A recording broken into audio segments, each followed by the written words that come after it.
வணக்கம். Health insurance இந்த வார்த்தையை கேட்டாலே போதும். ஆனா சரியான ஒன்றை செலக்ட் பண்றதுதான் பெரிய டாஸ்க்.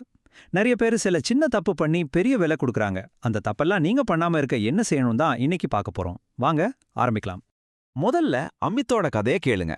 35 வயசு, ஒரு ஐடி கம்பெனில வேலை பார்க்கறாரு. திடீர்னு ஒரு நாள் ஹார்ட் அட்டாக். ஆனா ஹாஸ்பிட்டல்ல கிடைச்ச ட்ரீட்மெண்ட்டை விட அவரோட இன்சூரன்ஸ் கம்பெனி கொடுத்த ஷாக் தான் ரொம்ப பெருசு. யோசிச்சு பாருங்க, அமித் கிட்ட 10 லட்ச ரூபாய்க்கு ஒரு பாலிசி இருந்துச்சு. ஹாஸ்பிட்டல் பில் 5 லட்சம். ஆனா கம்பெனி கொடுத்தது வெறும் 2 லட்சம் தான்.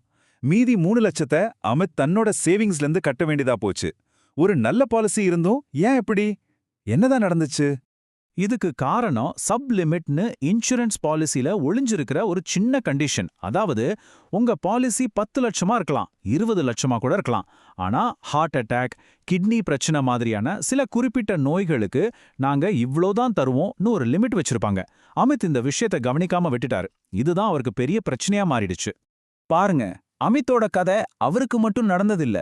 நம்ம நாட்டுல பல பேர் இந்த மாதிரி பிரச்சனைகளை சந்திச்சுட்டு தான் இருக்காங்க. இன்சூரன்ஸ் இருக்கிறது மட்டும் முக்கியம் இல்ல, அது சரியான இன்சூரன்ஸா இருக்கிறதா ரொம்ப ரொம்ப முக்கியம். அது ஏன் இவ்வளவு முக்கியம்னு இப்ப புரிய வைக்கிறேன். இந்தியாவில் மற்ற எல்லா விலைவாசியும் விட மருத்துவ செலவுகள் தான் ஜெட் வேகத்தில் ஏறிட்டு இருக்கு. ஒவ்வொரு வருஷமும் கிட்டத்தட்ட 14% அதிகமாகுது. அதாவது இன்னைக்கு ஒரு ஆபரேஷனுக்கு 1 லட்சம் ஆகுதுன்னா 5 வருஷத்துல அது 2 லட்சமா மாறிடும். நம்ம சேவிங்ஸ் இதை சமாளிக்குமா? இன்னொரு அதிர்ச்சியான விஷயம் என்னன்னா, நம்ம நாட்டுல கிட்டத்தட்ட 63% ஜனங்களுக்கு எந்த விதமான ஹெல்த் இன்சூரன்ஸுமே இல்ல. அப்போ இன்சூரன்ஸ் வச்சிருக்கிற மீதி 37% பேராவது சரியான பாலிசி வச்சிருக்கணும் இல்லையா? அதுதான் ரொம்ப முக்கியம். சரி, அப்போ முதல் கேள்விக்கே வருவோம். ஒரு ஹெல்த் இன்சூரன்ஸ் பாலிசினா அதுக்கு எவ்வளவு கவர் இருக்கணும்? அதாவது எவ்வளவு ரூபாய்க்கு பாலிசி எடுக்கணும்? இதுதான் உங்க நிதி பாதுகாப்புக்கு நாம போடுற முதல் ஃபவுண்டேஷன். பொதுவா நீங்க சென்னை, பெங்களூர் மாதிரி மெட்ரோ சிட்டில இருக்கீங்கன்னா குறைஞ்சது 10 லட்சம் ரூபாய்க்காவது கவர் இருக்கணும். உண்மையே சொல்லணும்னா 20 லட்சம் இருந்தா இன்னும் சேஃப். ஆனா பாருங்க, இன்சூரன்ஸ் எடுத்த இந்தியர்கள்ல 75% பேர்கிட்ட போதுமான கவரேஜ் இல்ல. ஏதோ பிரீமியம் கம்மியா இருக்குன்னு சின்ன அமௌண்ட்டுக்கு பாலிசி எடுத்துடுறாங்க. இது ரொம்ப பெரிய தப்பு. ஓகே, எவ்வளோ கவர் வேணும்னு முடிவு பண்ணியாச்சு.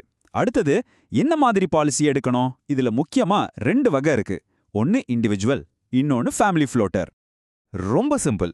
இண்டிவிஜுவல் பிளான்ல உங்க குடும்பத்துல இருக்கிற ஒவ்வொருத்தருக்கும் தனித்தனியா ஒரு குறிப்பிட்ட அமௌண்ட் இருக்கும். உதாரணமா 4 பேருக்கும் ஆளுக்கு 5 லட்சம்னு. ஆனா ஃபேமிலி ஃப்ளோட்டர்ல மொத்த குடும்பத்துக்கும் சேர்த்து ஒரே அமௌண்ட் தான், ஒரு 10 லட்சம்னு வச்சுக்கோங்க. யார் வேணாலும் அதை பயன்படுத்திக்கலாம். இங்க ஒரு சூப்பர் டிப் சொல்றேன், நோட் பண்ணிக்கோங்க. உங்க அப்பா அம்மாவுக்கு 45 வயசுக்கு மேல ஆகுதுன்னா அவங்கள உங்க ஃபேமிலி ஃப்ளோட்டர்ல சேர்க்காதீங்க. அவங்களுக்கு தனியா ஒரு பாலிசி எடுத்துருங்க.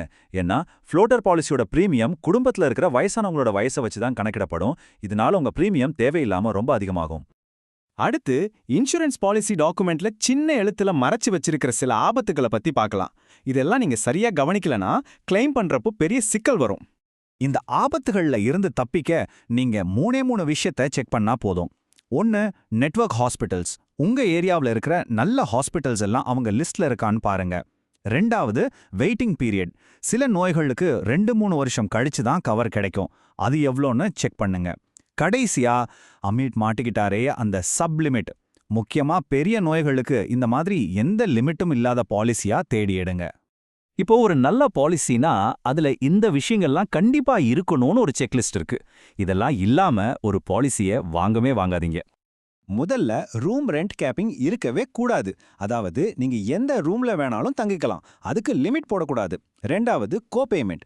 இது இருந்தா பில்ல நீங்களும் ஒரு பங்கு கட்டணும். அந்த மாதிரி பாலிசி வேண்டாம். அப்புறம் ஹாஸ்பிட்டல்ல சேர்றதுக்கு முன்னாடியும் டிஸ்சார்ஜ் ஆனதுக்கு அப்புறமும் ஆகிற செலவுகளையும் கவர் பண்ணணும். சின்ன சின்ன டே கேர் ட்ரீட்மெண்ட்ஸும் கவர் ஆகணும். முக்கியமான ஒன்று, ரிஸ்டோரேஷன் பெனிஃபிட். அதாவது உங்க பாலிசி தொகை ஒரு தடவை காலி ஆயிட்டா அதே வருஷத்துல ஆட்டோமேட்டிக்கா திரும்பவும் நிரம்பிடணும். கடைசியா, நீங்க கிளைம் பண்ணாத வருஷங்களுக்கு நோ கிளைம் போனஸ் கிடைக்கணும். சரி, நம்ம கிட்டத்தட்ட கடைசிக்கு வந்துட்டோம். ஒரு ஸ்மார்ட்டான பையரா நீங்க நம்பிக்கையோட ஒரு பாலிசியை செலக்ட் பண்ணி அதை சரியா மெயின்டைன் பண்ண சில கடைசி டிப்ஸ். இந்த 3 விஷயத்தையும் மனசுல வச்சுக்கோங்க. 1, எவ்வளவு சீக்கிரம் முடியுமோ அவ்வளவு சீக்கிரம். அதாவது சின்ன வயசுலயே பாலிசி எடுங்க. பிரீமியம் ரொம்ப கம்மியா இருக்கும். 2வது, கம்பெனி இன்சூரன்ஸை மட்டுமே நம்பிட்டு இருக்காதீங்க. அது வேலையை விட்டுட்டா போயிடும். உங்களுக்குன்னு தனியா ஒரு பாலிசி கண்டிப்பா வேணும். 3வது, ரொம்ப ரொம்ப முக்கியமானது, பாலிசி எடுக்கும்போது உங்க உடல்நிலை பத்தியோ பழக்க வழக்கங்கள் பத்தியோ எதையுமே மறைக்காதீங்க. உண்மையா சொல்லுங்க. அப்போதான் கிளைம் பண்றப்போ எந்த பிரச்சனையும் வராது. இப்போ நீங்களே சொல்லுங்க, உங்க கையில இருக்கிற ஹெல்த் இன்சூரன்ஸ் பாலிசி உண்மையிலேயே ஒரு ஆபத்து காலத்துல உங்களை காப்பாத்துற பாதுகாப்பு வலையா, இல்ல அமத் மாதிரி நீங்களும் மாட்டிக்க வாய்ப்பு இருக்கிற ஒரு பொறியா? இன்னைக்கு நாம பேசின விஷயங்களை மனசுல வச்சு உங்க பாலிசியை ஒருமுறை எடுத்து பாருங்க.